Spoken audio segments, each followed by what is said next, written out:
In this video series, we'll be ranking the best Zelda games ever made.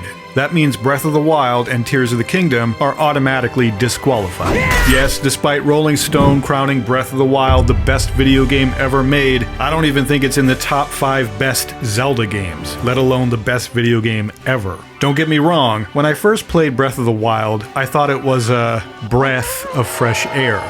Sorry. The large open world where you could go literally anywhere was exciting for a Nintendo game. But I soon found out that open worlds with little to do in them except collect literal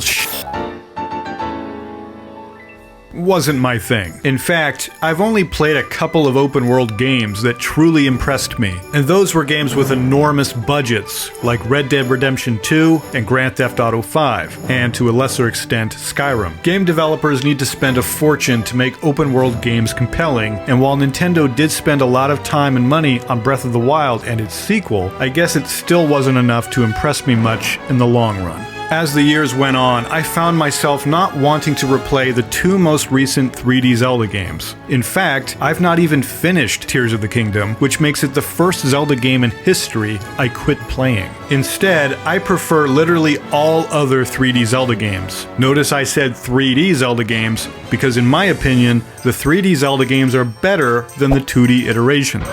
I have nothing against 2D games, and I even grew up with the Super Nintendo, where there was almost nothing but 2D games. But I only started playing Zelda with the Nintendo 64 generation, so I may be a little bit biased in preferring the 3D games. Or maybe they're just better, period. Keep in mind, for this series, I'll be using port or remake versions of games if I think they're better than the originals. With all that background info out of the way, let's get started with one of the 5 best Zelda games.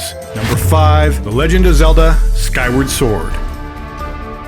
Originally released on the Wii in 2011 and later remastered for the Switch in 2021, Skyward Sword for the Wii innovated motion control in video games. To this date, it is sadly the best motion control video game ever made, with only Wii Sports Resort and Red Steel 2 coming close on consoles. I say sadly because motion controls are awesome, and I don't care about the whiners in the comments who will disagree with me. By the way, I'm aware that VR games, such as on the Meta Quest 3, carry the torch of Wii-era games, but that's a different video. Skyward Sword is heavily reliant on motion controls, with the Wii Motion Plus accessory allowing for precise swordplay with its added gyroscope, which complemented the accelerometer in the original Wii remote. Unlike traditional button-based combat, gamers had to swing the sword realistically using their own arms to attack in a specific direction to counter enemies that actively blocked or reacted to attacks. This added a layer of strategy to combat, making even basic fights feel more important. To date, there's no other Zelda game like it.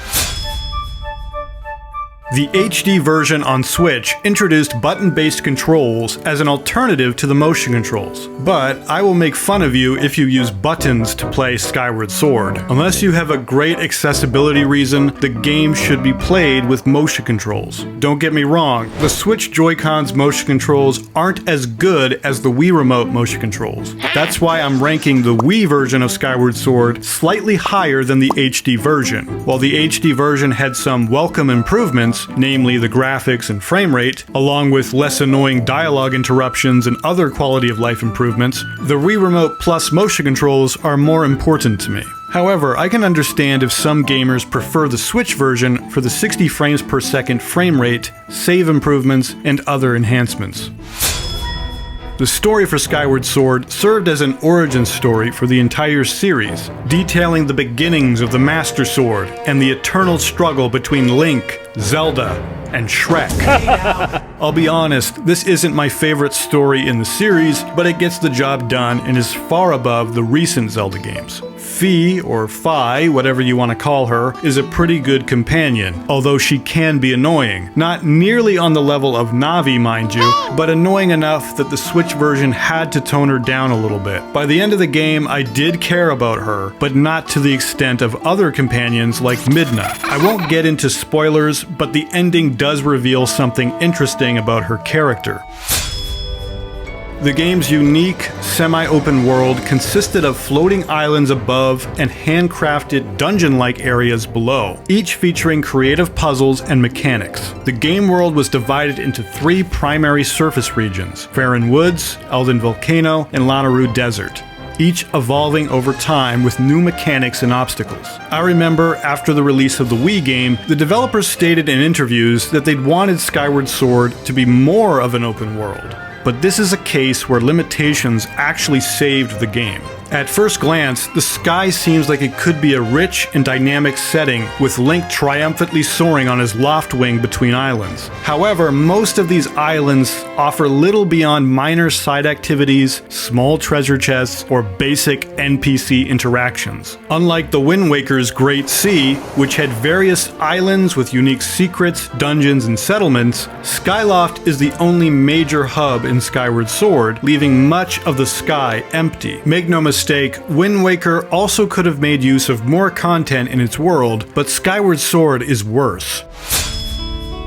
The floating islands in the sky were more barren than the islands in Wind Waker, so making the game more open world would have done nothing except waste the player's time even more. While flying on Link's Loftwing is visually appealing and thematically fitting, it doesn't add much to gameplay beyond simply traveling from point A to point B, and that can get a little boring. Still, motion control flight can be fun, especially after taking a long break from playing the game. Ultimately though, the sky in Skyward Sword is somewhat of a missed opportunity. The developers should have focused on adding more things to do in the existing Sky Islands, because that's one of the major flaws of the game. Expanding the game's open world while maintaining the same ratio of empty land would have significantly hurt the game. And that's kind of what happened with the 2017 sequel, Breath of the Wild.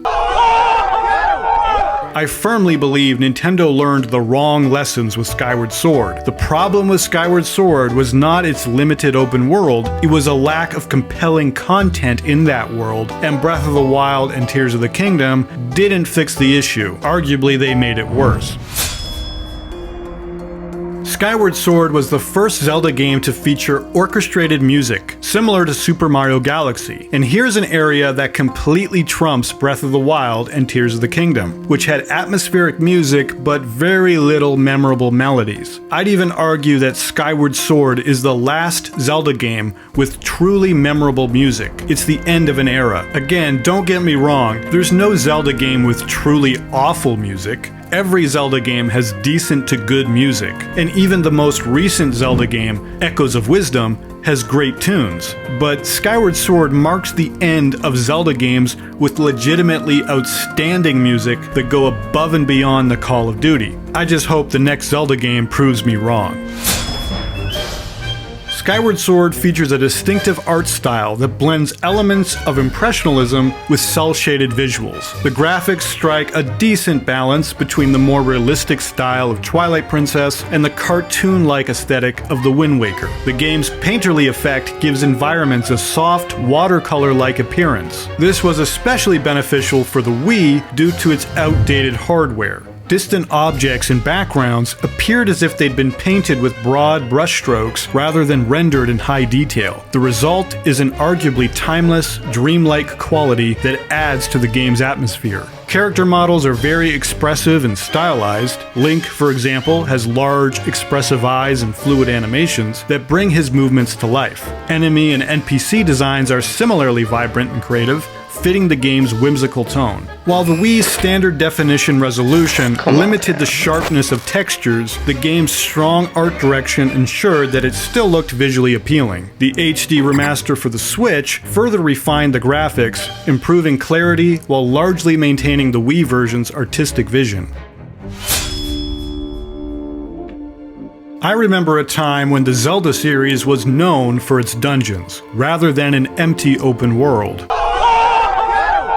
I like those times more than now. that's for sure. Dungeons were a high point of Skyward Sword, unlike Breath of the Wild and Tears of the Kingdom. The motion controls allowed for some one-of-a-kind puzzles that haven't been replicated in future titles. For example, the beetle item is a remote-controlled flying tool for scouting and puzzle solving, and it just couldn't feel as fun without the motion controls. Each dungeon feels tightly integrated with the outside land, as if they were natural extensions of the overworld rather than separate, unrelated zones. One of my favorite dungeons is Ancient Cistern, which looks and sounds amazing. This temple is inspired by Buddhism, with a split between a bright upper area representing heaven, I assume, and a darker underworld which seems to represent hell. Escaping from the underworld is cool and exciting, and the boss fight is really fun. I also really liked the Sand Ship, which utilizes the time shift stone mechanic, basically allowing you to alternate between past and future versions of defined areas. And I love the pirate theming in battles, which suit the sword motion controls very well. There are 7 dungeons in total, with some being better than others. Still, if you're tired of the lackluster dungeons in Breath of the Wild or Tears of the Kingdom, these are a clear step up.